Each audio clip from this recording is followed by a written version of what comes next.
अब हम लोग देखते हैं अमीबा में पोषण, किसमें? अमीबा में पोषण। ठीक है, यहां से प्रश्न बाबू मेरे पूछा जाता है। पाचन तंत्र को एक बार फिर से आप दोहरा लीजिएगा, ठीक है ना। आइए अब बच्चे हम लोग पढ़ते हैं यहां से अमीबा में पोषण। अमीबा में पोषण कैसे होता है? तो सबसे पहले अमीबा जो है ना किसके द्वारा पोषण करता है? तो कूटपाद के द्वारा। किसके द्वारा? कूटपाद के द्वारा अमीबा में पोषण होता है, या फिर उसको पदार्थ कहते हैं, या फिर छद्मपाद कहते हैं, या फिर सीडोपोडिया कहते हैं। इंग्लिश में सीडोपोडिया कहते हैं, और छद्मपाद मतलब झूठा पैर की बात कर रहे हैं, या फिर कूटपाद की बात कर रहे हैं, यानी झूठा पैर की बात कर रहे हैं, उसके द्वारा ये भोजन करता है। क्लियर ना? अभी ये कैसे भोजन करता है समझना। सबसे पहले ये अमीबा है, अमीबा को दिखा खाद्य कण। अमीबा को क्या दिखा? अमीबा को दिखा खाद्य कण। और अमीबा क्या करेगा? अब अपना जो है ना ये कूटपाद फैलाना शुरू करेगा, फैलाना शुरू करेगा, और फैलाते फैलाते क्या करेगा? इसको घेरेगा। जैसे यहाँ पे आप देख सकते हो कूटपाद फैलाया है, फैलाया है, हाँ गुरु जी फैलाया है।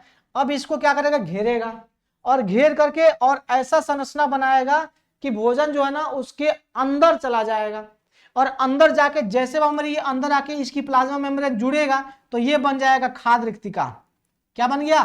खाद्य रिक्तिका बन गया। और बाहर से अमीबा जो है ना जुड़ चुका है, अब अंदर भोजन चला गया। अब खाद्य रिक्तिका में एंजाइम बनते हैं, वहीं पे पचा पुचा के इसको साइटोप्लाज्म में भेज दिया, यानी इसमें जो कोशिका द्रव है इसमें भेज दिया जाता है, और फिर जो अपशिष्ट पदार्थ होता है वो क्या होता है? इस सतह से चिपक कर बाहर निकल जाता है। इतना आसान है अमीबा में पोषण। मुख्यतः यहां पर आपको यही देखना है कि पोषण कैसे होता है, तो कूटपाद के द्वारा। यही प्रश्न पूछा जाएगा आपसे, अब पूछा जाता है। तो अमीबा पोषण कैसे करता है? कूटपाद के द्वारा पोषण करता है। बस इतनी सी बात है, इसमें ज्यादा नहीं पढ़ना। सेम उसी तरह से अपना क्या होता है, इसमें पैरामीशियम होता है बाबू मेरे। सेम इसी प्रकार का क्या होता है? अपना पैरामीशियम होता है। पैरामीशियम महोदय में याद रखिएगा, इसमें कोई विशिष्ट जगह नहीं होता है पोषण करने के लिए। ये प्लाज्मा मेम्ब्रेन जो यानी कोशिका झिल्ली जो है उसी के द्वारा अपना ये सारा काम कर लेता है। लेकिन इसके लिए भैया मेरे जगह होता है ना, इसके लिए जगह होता है। कोशिका मुख यहाँ पर होता है। क्या होता है वो मेरे? कोशिका मुख होता है।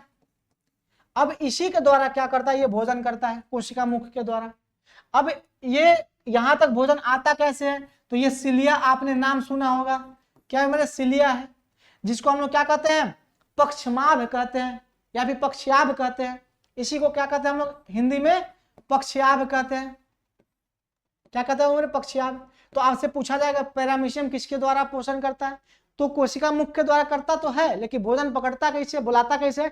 तो सिलिया के द्वारा। ये ऐसे ऐसे करता है, तो पानी में जब ऐसे ऐसे करेगा तो पानी हिलेगा, और भोजन जो है ना वो धीरे धीरे धीरे धीरे धीरे धीरे पास आएगा, आएगा ना। तो ऐसे ऐसे करता है, तो भोजन अपने पास बुलाता है, फिर क्या करता है? ये मुख के द्वारा भैया हमारे अंदर जाता है, और ये भी जाकर के कहाँ? तो ये भी जाकर के खाद्य रिक्तिका में क्या होता है? ये भोजन खाद्य रिक्तिका में पचता है। और सेम इसी तरह से ये भी जो है ना सतह से चिपक है। देखो खाद्य रिक्तिका में भोजन आया, इसके थ्रू यहां से भोजन आया, इसमें क्या हुआ? पचा।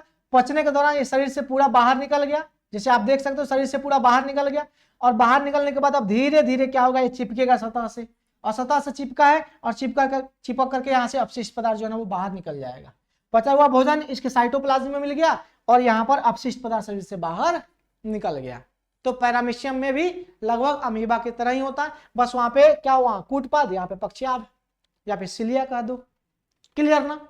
तो यहां से पोषण बाबू मेरे आपका समाप्त हो जाता है। पोषण आपका यहां से समाप्त हो जाता है। क्लियर ना? पोषण यहां से बाबू मेरे आपका समाप्त हो जाता है। कोई दिक्कत नहीं ना? अब आगे बढ़ते हैं, अब आगे बढ़ते हैं। अब हमें क्या देखना है? तो अब हम यहां पर देखने वाले बच्चे श्वसन की बात करने वाले। किसकी बात करने वाले? श्वसन की बात करने वाले। तो आइए अब हम श्वसन देखते हैं।